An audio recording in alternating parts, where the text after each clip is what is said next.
Assalamualaikum warahmatullahi wabarakatuh. Perkenalkan, nama saya Nailatul Fadil Rahmi, NIM 2121307 dari Prodi PAIH, yaitu pada bab 1. Pada masa sejarah Nabi Muhammad 3 tahun pertama dakwah Islam dilakukan secara sembunyi-sembunyi. Nabi Muhammad mulai melaksanakan dakwah Islam di lingkungan keluarga pertama istrinya, yaitu Khadijah, kemudian Abu Bakar, Ali bin Abi Thalib, lalu Jais.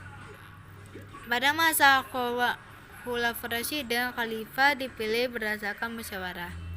Setelah Nabi Muhammad wafat, Abu Bakar diangkat menjadi khalifah. Pertemuan Saqifah atas usulan Umar.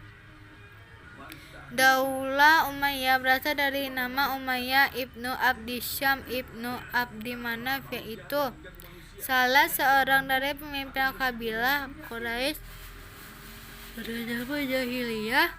Bani Umayyah baru masuk agama Islam setelah mereka tidak menemukan jalan lain selain memasukinya, yaitu ketika Nabi Muhammad berserta beribu-ribu pengikutnya benar-benar percaya terhadap kerasulan dan kepimpinan yang menjemput masuk ke dalam kota Mekah.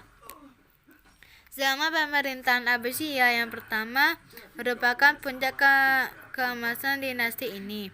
Secara politis, para khalifah betul-betul tokoh yang kuat dan merupakan pusat kekuasaan politik dan agama sekaligus.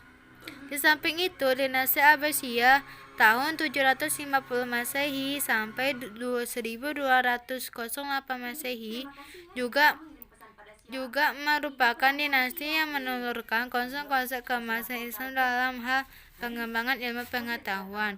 Zaman keemasan Islam yang ditandai dengan penguasaan ilmu pengetahuan di berbagai sektor telah membawa kemakmuran sendiri pada masyarakat saat itu. Bab 2. Dinasti Bani Abbasiyah sebagai dinasti pada kedua dalam sejarah pemerintahan umat Islam setelah dinasti Umayyah. Dalam sejarah perjalanan mengalami fase-fase yang sama dengan dinasti Umayyah, yaitu fase kelahiran, perkembangan, kejayaan, kemudian memasuki masa-masa sulit dan akhirnya mundur dan jatuh. Kemunduran dan kehancuran dinasti Abbasiyah yang menjadi awal kemunduran dunia Islam terjadi dengan proses kualitas sebagaimana yang dialami oleh dinasti sebelumnya. Konflik internal, tidak mampuan khalifah dalam mengondasikan wilayah kekuasaannya, budaya hedonis yang melanda keluarga istana dan sebagainya. Di samping itu juga terdapat ancaman dari luar seperti serbuan tentara salib ke wilayah Islam dan serangan tentara Mongol yang dipimpin oleh Hulagu Khan. Sebagaimana telah disebutkan, persiapan dalam gerakan ekspansi yang dilakukan oleh Alpan Arselan adalah peristiwa Manzikert tahun 460 Hijrah atau sama dengan 1700 Masehi. Tentara Arselan yang hanya berkuasa 15.000 prajurit dalam peristiwa ini berhasil mengalahkan tentara Romawi yang berjumlah 200 orang. Peristiwa besar ini menanamkan benih permusuhan dan kebencian orang-orang Kristen terhadap umat Islam yang kemudian mencetuskan perang. Bab 3. Invasi Mongol ke wilayah Islam terjadi karena adanya peristiwa Uttara pada tahun 1218, yaitu ketika Gubernur Khawarizm dan para saudagar muslim membunuh para utusan Cengiz. Kota Bukhara di Samarkand yang terdapat makam Imam Bukhari, seorang perawi hadis masyhur, Balhad dan kota-kota lain mempunyai peradaban Islam yang tinggi di Asia Tengah tidak luput dari penghancuran. Pada mulanya mereka mendapat perlawanan dari penguasa Khawarij, yaitu Sultan Ala-ad-Din di Turkistan. Pada kondisi fisiknya yang mulai melemah, Chenghis Khan membagi wilayahnya kepada 4 putranya, yaitu Juchi, Khatai, Ogatay, dan Tuli. Sultan Khawarij Jalal al-Adin terus membunuh serangan tentara Mongol. Namun Sultan tidak sekuat dulu dan akhirnya Sultan melarikan diri ke daerah pegunungan karena terdesak. Di sana ia terbunuh oleh seorang Kurdi. Dengan demikian berakhirlah kerajaan Khawarij. Kematian Sultan Khawarij itu membuka jalan bagi Khatai untuk melebarkan sayap kekuasaan dengan lebih luas. Tuli, anak dari Chenghis Khan, menguasai Khurasan karena kerajaan Islam sudah terpecah belah dan melemah. Tuli dengan mudah menguasai Irak. Ia meninggal tahun 1256 Masehi dan digantikan oleh putranya Hulagu Khan.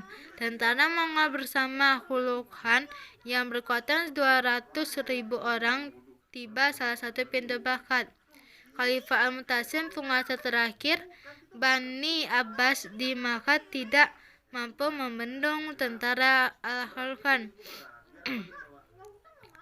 Wazir Khalifah Abbasiyah mengambil kesempatan dengan menipu Khalifah dengan mengatakan bahwa Hulagu Khan datang dengan maksud tujuan damai dan ingin menikahkan putrinya dengan Abu Bakri.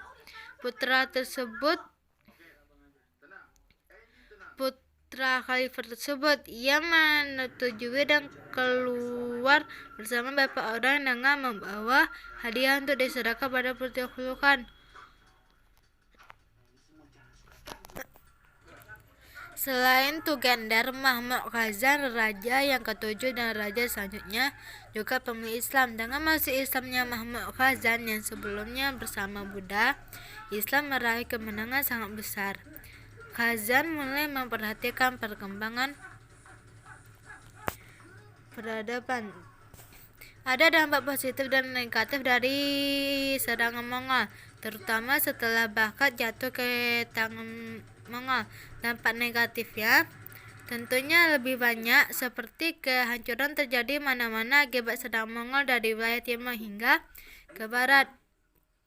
Kota-kota dengan bangunannya indah dan perpustakaan yang mengoleksi banyak buku memperburuk situasi umat Islam dengan adanya kehancuran tersebut.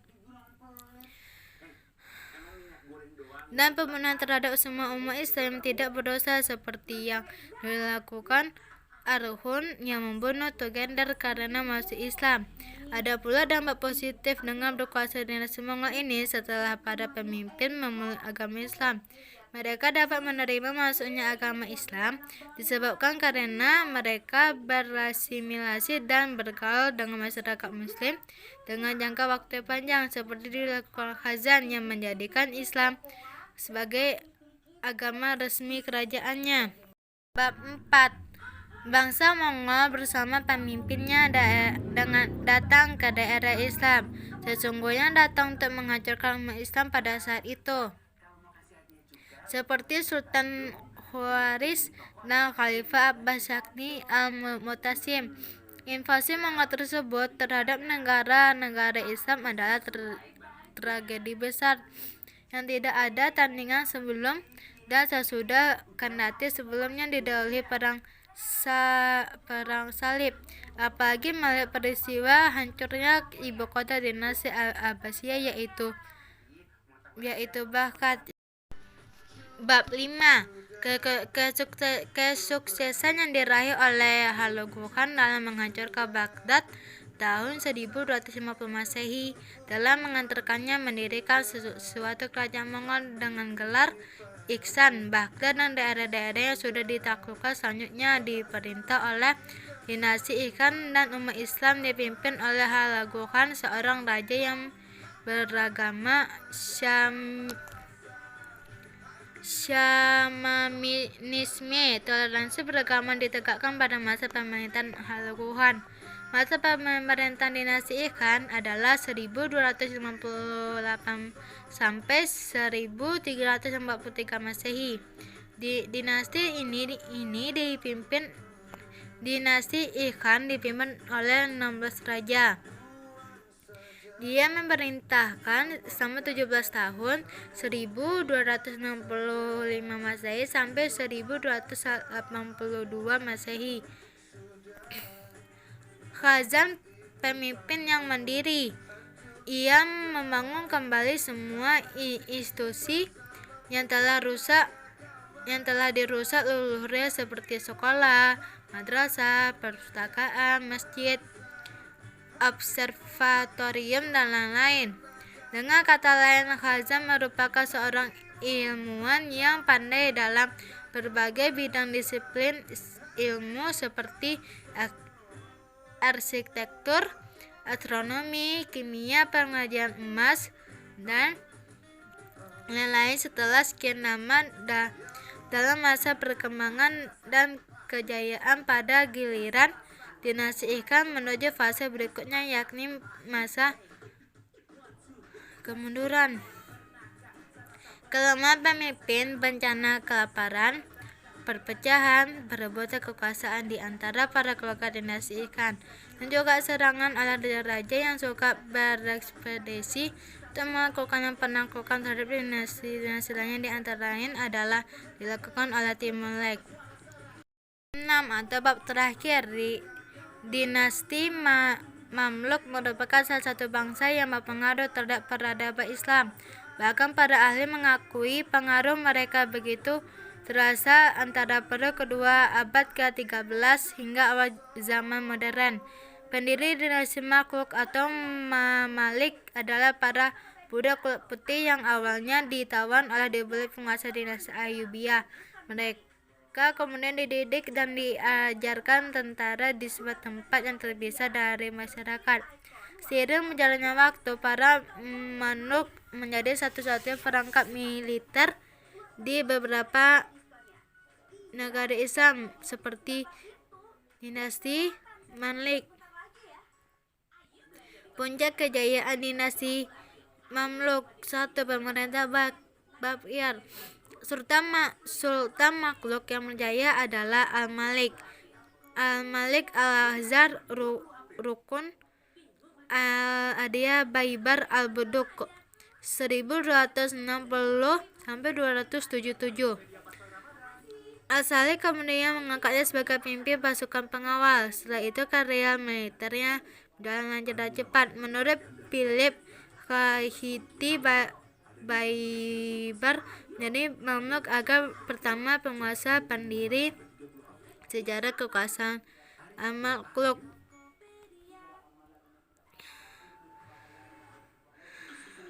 Namun sebetulnya kemajuan di bidang militer sudah berlangsung sejak zaman Sultan Qutuz. Hal tersebut dapat dilihat dari keberhasilan dalam menghadapi serangan dari bangsa Mongol. Pada saat itu terkenal dengan bangsa yang cukup kuat dan ditakuti oleh dinasti-dinasti lain pada masa itu. Sekian dari saya. Apabila ada kesalahan, mohon maaf. Wassalamualaikum warahmatullahi wabarakatuh.